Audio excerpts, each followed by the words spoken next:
ఓ పక్కన ఉపరాష్ట్రపతి ఎందుకు రాజీనామా చేశాడు, ఎట్లా రాజీనామా చేశాడు, దాని వెనకాల ఎవరి కుట్ర ఉంది, ఇట్లాంటి చర్చలన్నీ కాంగ్రెస్ పార్టీ చేస్తుంది, ఐఎన్డీఏ కూటమి చేస్తూ కాలక్షేపం చేస్తుంటే ఆ డిబేట్ ఈ డిబేట్ అని చెప్పేసి ఇంకో పక్కన ఎన్నికల సంఘం తన పని తను చేసుకుపోతుంది, నోటిఫికేషన్ ఇచ్చి పడేసింది.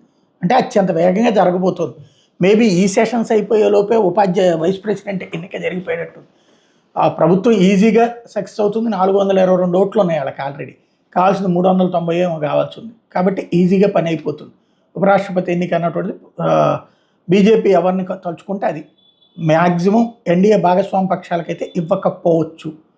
ఎందుకంటే రాజ్యాంగబద్ధ పదవుల్లో లోక్సభ స్పీకర్ కానీ రాజ్యసభ చైర్పర్సన్ కానీ వాళ్ళ చేతుల్లో ఉండాలి. రాజ్యసభ చైర్పర్సనే ఉపరాష్ట్రపతి అవుతారు. కాబట్టి అది మిత్రపక్షాల కూటమికి ఇచ్చే ధైర్యం చేస్తుందా అంటే నాకు తెలిసి అయితే అనిపించట్లేదు. మరి ఏం జరుగుతుందనేది చూడాలి.